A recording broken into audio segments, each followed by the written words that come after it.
Hello everyone, Dan here from Sherp. Hey, I just thought I would just quickly talk about some experiences that I've had since I've owned this Sherp. I absolutely love it. I think it's fantastic. I really do hope that I get to a place where I can actually go out and help somebody. I mean, in a real emergency type situation, which I haven't got into yet. But in my travels, I've been basically all over the state of Wisconsin. I have spoken with 3 different conservation wardens. I've spoke with 3 different county sheriffs. Fantastic people. They've been excellent. I appreciate all their service that they've done.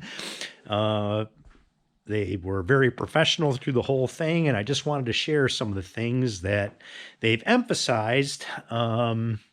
Anybody else who happens to have a Sherp anyhow operating in the state of Wisconsin, I think you need to take this into serious consideration. So, one of which, if you are driving on the ice and you would happen to break through,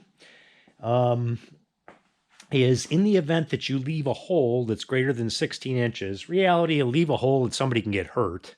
You should mark it. So what I plan to do is actually have some laths,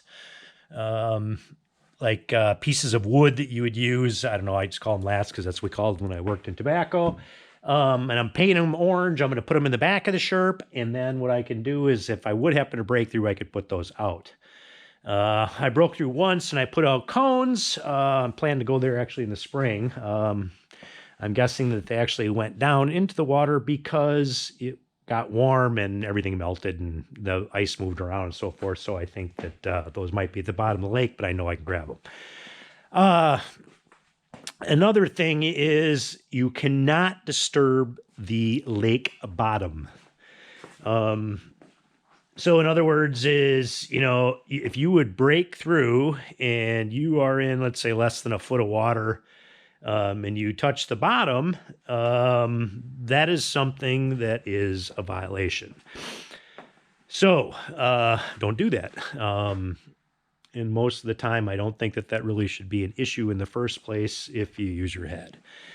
Another thing that I've learned is when there are people in the back, especially on ice, and there is no snow, when you do lock up one side and you start to spin around, don't try to spin the other way without that person in the back being ready, because there's a significant amount of force that person is going to be thrown around. So that is not a wise thing to do. Sorry, Dean. And I will not do that again. Other things to me, just when you're on the ice too, and I just have them in here just because you have to, again, when you are using it as a boat in the summer, but I always have life jackets in just in the event that something would happen. I don't see what could, but those are my quick tricks. Nobody's mentioned this yet because I haven't done it too, but I am an avid snowmobiler at the same time too. And if I remember correctly, if you are within 100 feet of a person when you're out on the ice, you have to be below 10 miles an hour. And regardless if it's 10 miles an hour or what have you, in my opinion, is just try not to piss people off.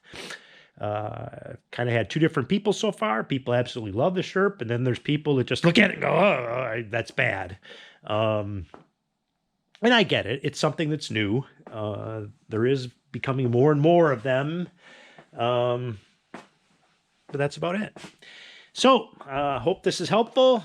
Please let me know if there's anything that I missed or anything you'd like me to add, and maybe I'll do a follow-up video a little bit later. Take care.